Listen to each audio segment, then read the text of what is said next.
Lección 7. La imagen del texto del mundo. Cuanto más caprichosamente está tejida la red que arroja el audaz pescador, tanto más abundante será la captura. Novalis. Una ansia centrífuga, un furor de ir hasta los astros. Álvaro de Campos. Primer movimiento. Querido amigo dibujante, para comenzar la singladura de esta lección séptima que sostienes entre tus manos, transcribo para ti un fragmento de mi cuaderno negro número 5 del año 2017. Me gusta estar en silencio y encorvado, como un agustino que copiara un texto sagrado sobre mi cuaderno de apuntes copiando una imagen del texto del mundo. En mi encorvamiento hay mucho de acto para llegar a las estancias. Dibujante, deseo descifrar de tu brazo esa imagen del texto del mundo y sobre todo deseo saber a qué estancias nos sería dado llegar en nuestra actividad. Una vez leí en el juego de los abalorios que hay que dejar soplar todos los vientos del mundo en tu cuarto de estudioso. Para el dibujante soplan vientos. Una puesta en acto de su entendimiento sería dibujarlos, puesto que los vientos son cuerdas cósmicas. Habrás de volar vivas a su vaivén. En esta lección, amigo mío, habrás de seguir el trazo de la ruta de los vientos como paloma mensajera que aprendió a sobrevolar la tierra. A mí me gustan los dibujos de vientos y otros estudios en movimiento de Leonardo, en los que todo queda representado como un complejo tejido neumático. Un tejido de la trama de las cosas que me hace pensar, yo solo he visto correr los vientos ahí, y que aquel intento de definición de arte, formas naturales que la naturaleza nos debe, que aportó Thomas Mann, explica en buena medida esos dibujos que dan contorno a lo que carece de contorno. Los dibujos de Leonardo encuentran hilos y mecanismos a lo natural, y el sol tejedor modela con sus rayos una cúpula visible. Querido amigo dibujante, que me ayudas a descifrar la amistad, sabe que, reflexionando de este modo, compuse la imagen de la fábula de los maestros murciélagos que no podían comer frutas cristalizadas. Primera fábula en imagen de esta lección. Quiso el destino que un amaestrador de palomas experimentara con una variante de amaestramiento. Y es que quiso enseñar el oficio de las palomas mensajeras a los murciélagos, comunicándose con ellos por medio de un silbato. Resultó de aquella argucia, y casi diríamos de aquella ocurrencia, un intercambio más que feliz porque fueron los murciélagos quienes enseñaron al amaestrador algunos secretos que hasta entonces él desconocía. Por ejemplo, lo enseñaron a sacar provecho de la dirección de los vientos para planear cómodamente y sin esfuerzos, optimizando de este modo el recurso de que más que abatir las alas hasta la extenuación, hay que extender las alas sin moverlas, como aquellas garzas que en las playas permanecen en un mismo punto volando contra el viento. El amaestrador, sorprendido de cuanto aprendió, fundó un colegio donde los amaestradores de palomas recibían lecciones de los murciélagos. Había en el colegio clases magistrales, simposios, seminarios y asignaturas, y fue tanta la cantidad de bibliografía especializada que surgió de este colegio en ebullición, que después tuvieron que abrirse seminarios permanentes, cátedras extraordinarias e incluso una división de educación continua para los no especialistas. La primera generación de amaestradores amaestrados fue memorable. Mandaron a fundir unos hermosos anillos de graduación con un murciélago de plata que extendía sus alas y que sostenía un paquetito postal en el hocico, como para recordarles a todos que en el origen se hallaban también las palomas mensajeras. Los murciélagos no tienen la costumbre de darse nombres como hacemos nosotros los seres humanos, porque ellos pueden distinguirse unos de otros por los chillidos que emiten. De modo que encuentran claras diferencias entre el I de uno y el I del otro. Eso explica por qué los maestros murciélagos recibieron, para comodidad humana, los nombres de aquellos a los que enseñaron. Sí, los maestros murciélagos recibieron los nombres de sus discípulos humanos. Ocurrió que en una ocasión, el maestro murciélago llamado Agesilao, porque enseñó a Agesilao el arte de volar como un ángel, vio un magnífico montículo de fruta y llamó a todos sus magistrales amigos diciéndoles: ¡Hey, amigos! Aquí hay frutas para todos. Vengan para acá. Pero resulta que las frutas estaban cristalizadas, completamente acorazadas en azúcar. El maestro Estanislao, que recibió ese nombre por enseñar a Estanislao el arte de escribir cuentos, el maestro Wenceslao, que enseñó a descifrar las sonoridades del telégrafo, el maestro Ladislao, que mostró al humano de ese nombre el arte de las figuritas de mazapán, las maestras murciélagas Cloto, que enseñó a Cloto la técnica de los tejidos neumáticos, la maestra Alecto, la maestra Amparo, la maestra Calipso, que enseñaron a las humanas de aquellos nombres el arte de los pasos dobles. Abrían grandes las fauces para engullir peras, higos y manzanas, pero una piedra de azúcar les oponía resistencia. Nunca se es, en realidad, ni demasiado sabio ni demasiado experimentado. Quien enseña puede encontrarse después con obstáculos.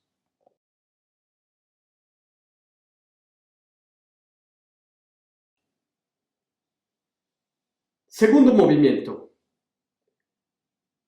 Ya nos hemos entregado a las reflexiones sobre los hilos, lección 6, libro de Yedra, y de cómo quedar enredado entre los hilos es insolvencia para un titiritero, pero es inmersión en el dibujante. Comparación que nos permite formular una nueva comparación y sugerir una proposición en la que deberás sumergirte de modo tan profundo como tu disposición interior te lo permita.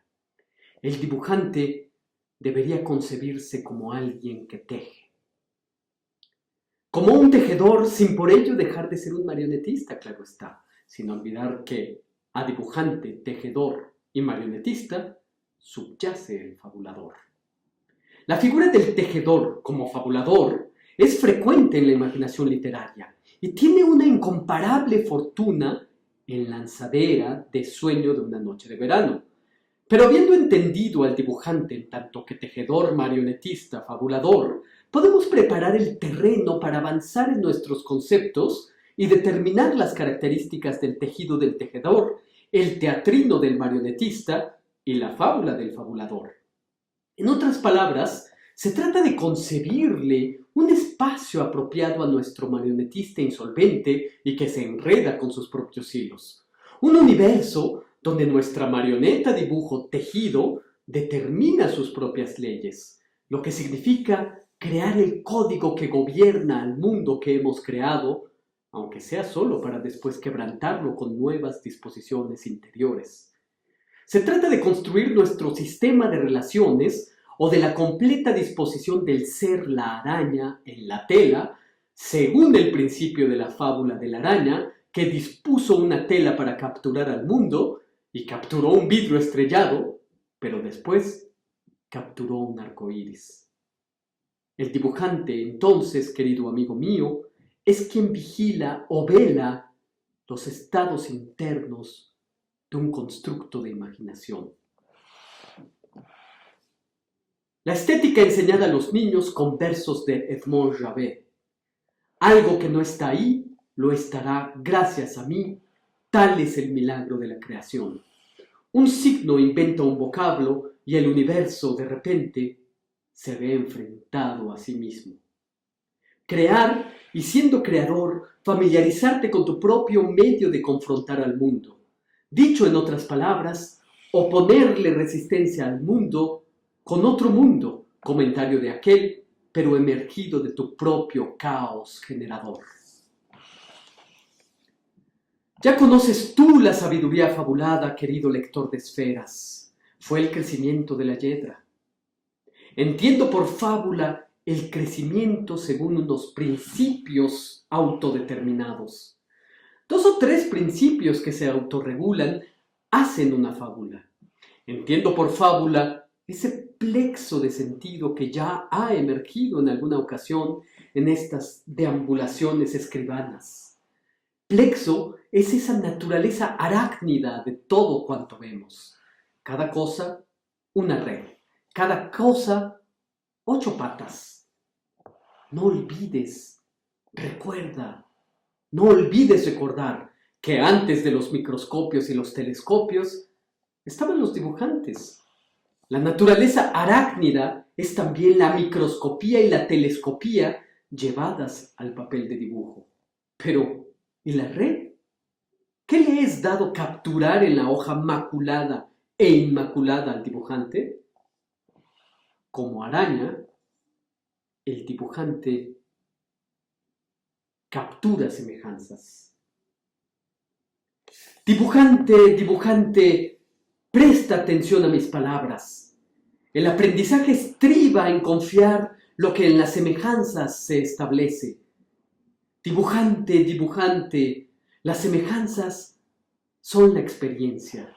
Dibujante, dibujante, semejanzas son asociaciones. Dibujante, dibujante, a lo que hay, hazlo candidato de una semejanza. Una asociación que hace al mundo un anfitrión que abre las puertas a la interpretación compleja de sus estados. En las semejanzas, el dibujante va cobrando confianza. En las semejanzas, el dibujante dibuja con la obstinada sensación de que de su dibujo penden los destinos del mundo. Todo mundo ve su dibujo. De repente, él es el mundo dibujando.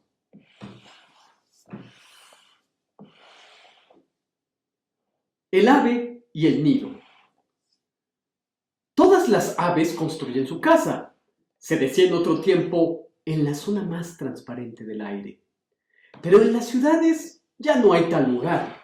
Y entonces las aves se ven forzadas a construir nidos utopía. ¿De dónde se vará el smog sus nidos utopía? Con materiales diversos, tomados por doquier. Cosas ganchudas, cosas dentadas, cosas de esquinas salientes y cosas, en suma, que se traben entre sí como antes las ramitas de los árboles. Cada nido es una catedral de entrecruzamientos en miniatura. Entresijos catedralicios pequeñizos. Entresijos catedralicios pequeñísimos, porque las aves, donde anidan, anida la alegría, afirmó Banquo. Te doy hospitalidad en mi nido, dice el ave cortés. Te brindo hogar en mi nado, dice el pato de suaves plumas. Pero ven, te ofrezco hospitalidad en mi nada, dice el ave filosófica.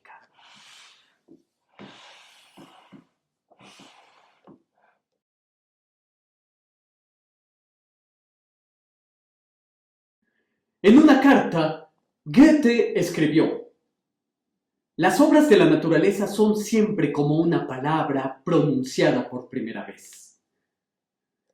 Yo me he preguntado, querido amigo con el que camino y juntos nos hacemos compañía, si dibujar es, de manera aproximativa, un equivalente a pronunciar algo por primera vez.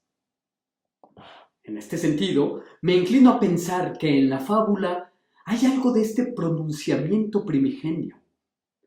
La fábula pronuncia el viento, pronuncia la niebla, pronuncia el fuego. El lenguaje de la fábula y el lenguaje del dibujo es un lenguaje vocativo. Palabras y trazos, signos que claman por los sujetos y los objetos que ellos designan. Pero hay muchos principios antes del principio. Si decimos una fábula es un principio o un pronunciamiento primigenio, ¿cuál es el prólogo de una fábula? ¿Un balbuceo? ¿El antemundo? ¿El preconsciente? Aventuro que la tarea quizás consista en disponer nuevos principios a principios aparentes. porque ya se sabe que decir principio no es más que un modo de decir, disponer prólogos a nuestro entendimiento del mundo.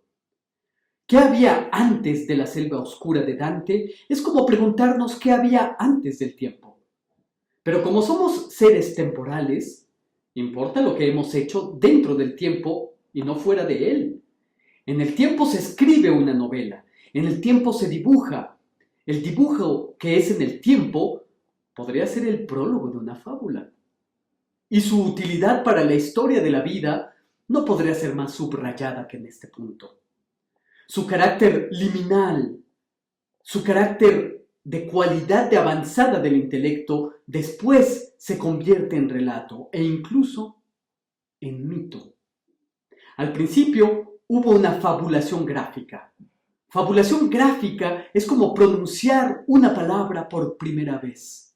Habrás de concebir tu fábula gráfica como un cultivo donde se deja crecer un concepto. Fábula gráfica donde el concepto construye su casa. Lugar donde se sostiene el diálogo más íntimo entre escritura y dibujo. Ahora, trata de capturar el sentido de la siguiente serie de acontecimientos enunciados. Una idea es una forma espiritual. Y como escribió Balzac, las ideas son acontecimientos de la vida espiritual. Las ideas se desarrollan mejor en compañía. La soledad les impone un límite. Escritura y dibujo se acompañan. La vida nace de la composición de elementos. Carbono, hidrógeno, oxígeno, nitrógeno. Solos los elementos no producen. Así pues, la fábula es capaz de convertirse en una figura gráfica de reflexión. Aquí te entrego una de esas figuras. El árbol, el caracol y la ventana.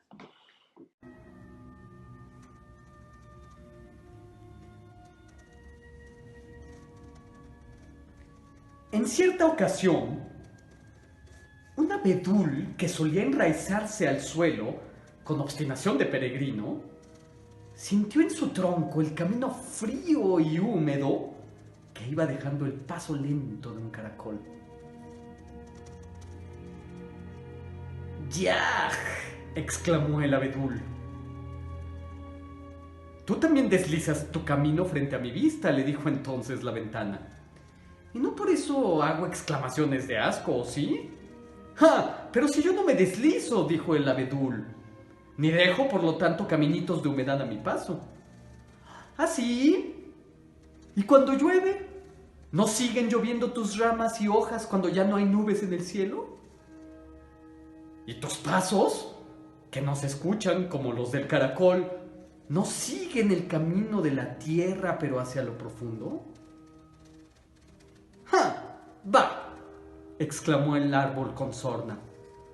Como tú solamente te dedicas a ver. Y una más. El pozo y el eco. El eco, al ver un pozo, quiso pedirle un deseo. Como un chorrito de agua que se vertiera a esos grandes oídos de la tierra, que son los pozos, el eco dijo: pozo, pozo, pocito, pozo. No tengo lengua, cincelo palabras. Y como tenía por costumbre, el eco repitió por 5 veces: cincelo palabras, cincelo palabras, cincelo palabras, cincelo palabras, cincelo palabras. Entonces el pozo, pocito, pozo, que había escuchado al eco con atención, le contestó una sola vez, pero con voz profunda y cavernosa: ¿cincelo palabras? Sí, el eco creyó reconocer su frase, pero no su voz, formulada a manera de pregunta. ¿Cincelo palabras? Es que al subir, el sonido lo hace como las volutas de humo. ¿Has notado que las volutas de humo ascienden y se ensortijan formando signos de interrogación? Las preguntas nacen de lo profundo.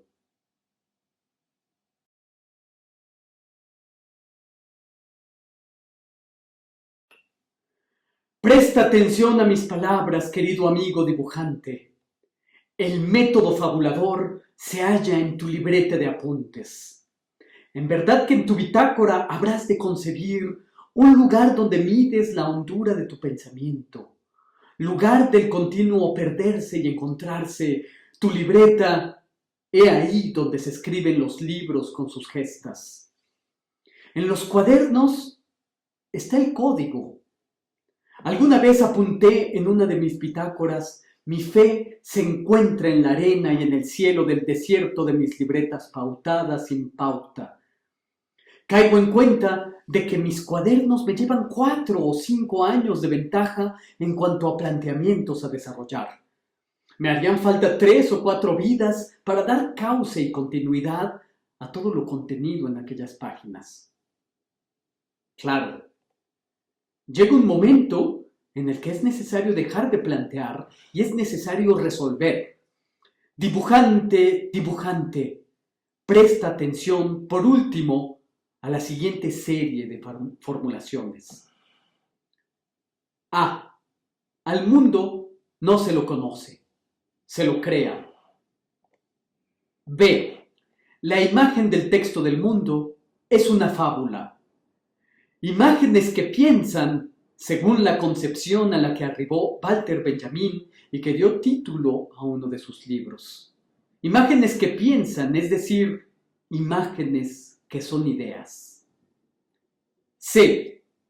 Imágenes que piensan o imágenes que son ideas es otra forma de decir fábulas del conocimiento.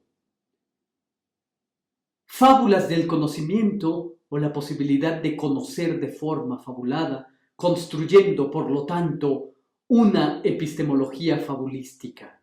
Aquí se halla la inteligencia del dibujante. Decir de esta inteligencia: he ahí el alma del dibujante.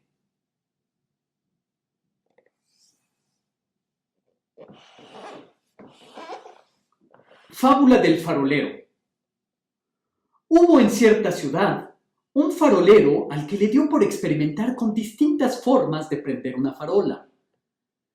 Los cerillos se extinguían muy pronto y le quemaban los dedos antes de lograr depositarlos en su lugar, por lo tanto, los descartó. Le gustó la calle cuando se vio iluminada por unas luces de bengala que había dispuesto en su interior.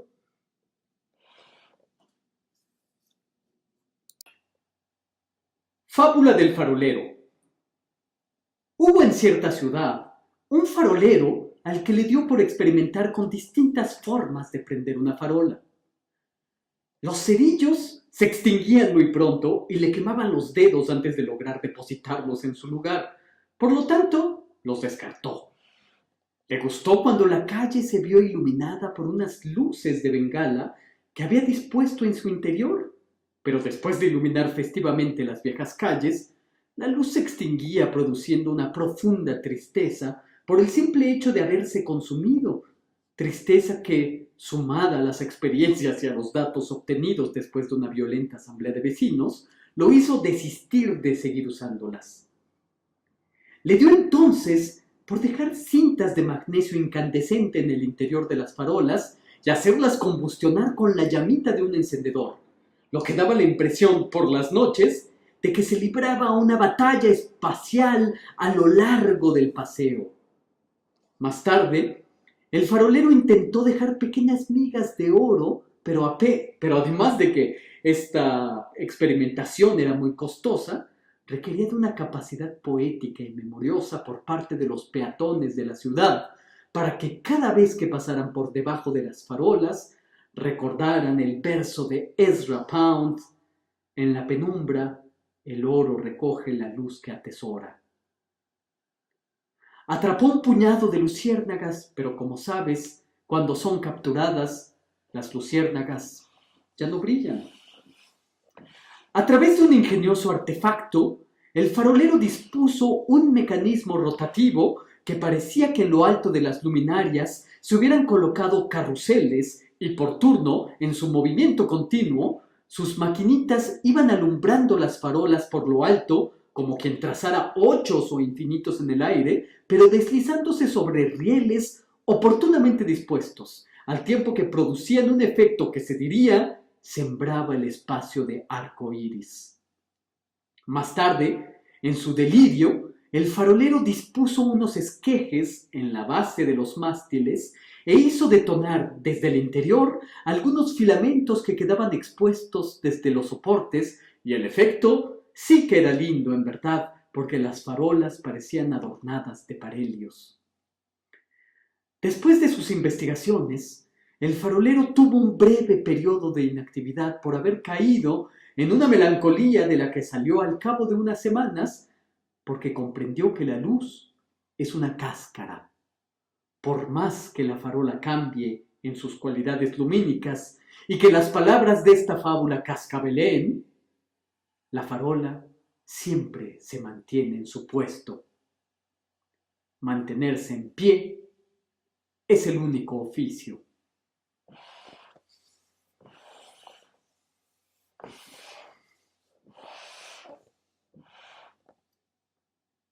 La mosca humana. Probablemente hayas escuchado hablar de gente que se rehúse a utilizar los ascensores y no porque se hayan averiado. De forma más improbable, quizás hayas escuchado hablar acerca de personas que ni siquiera utilicen las escaleras, ni interiores ni de emergencia, y no obstante, sorprendentemente, puedas encontrártelos de pie sobre los techos de las casas, en el piso 76 de un rascacielos, o en lo alto de una cúpula de catedral. Pero, ¿cómo es que llegaron hasta allá arriba? Has de saber que en otro tiempo, un oficio honorable como el del zapatero o el afilador de cuchillos era el de escalar edificios, utilizando para ello el apoyo de tabiques, salientes, cornisas, entablamentos, frisos, a veces sujetándose con los dedos de las estrías de una columna, en una palabra, tomando como punto de apoyo cualquier rugosidad de los materiales de construcción. Era el oficio de las moscas humanas, que entrañaba el peligro de caer del 18º piso y romperse todos y cada uno de los huesecitos.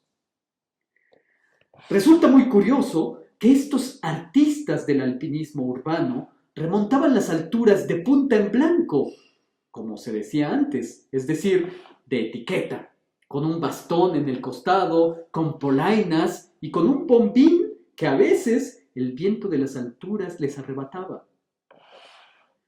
La mosca de esta fábula había subido campanarios y había hecho volar campanas en maitines. En una heroica ocasión salvó a un gatito que se había escapado por un conducto de aire de un alto edificio de Tlatelolco.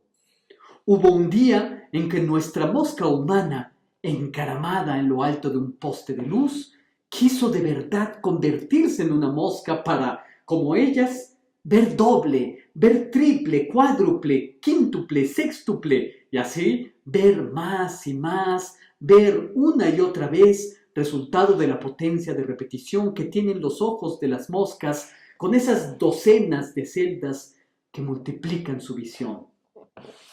Cosa triste, nuestra mosca humana no podía hacerlo porque nuestros ojos son distintos a los de las moscas, quizás un poquitín menos divertidos.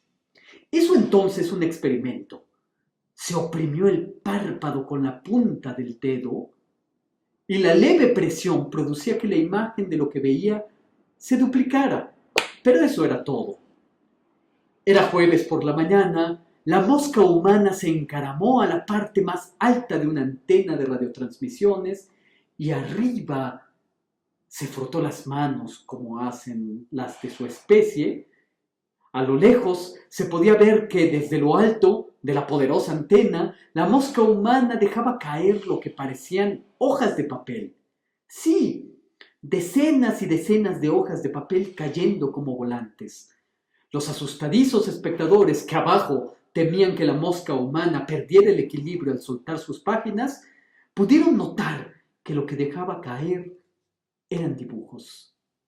Se trataba de representaciones gráficas de moscas, sus cabezas, sus torsos peludos y verdinegros un tanto metálicos, todo tipo también de acercamientos y detalles diversos, como los que pueden verse en las páginas de un atlas de insectos, sus vellosidades, sus patas sin peso, sus alas transparentes. La mosca humana soltó un dibujo por cada una de los cientos de celdas de los ojos de las moscas que ven la realidad con visión caleidoscópica. Así, la mosca humana irradió desde lo alto de una antena de transmisiones por todo lo que hubiera querido ver, visión repartida entre cientos de ciudadanos, como las bacterias de caca repartidas por doquier por las patitas sin peso de una mosca cualquiera.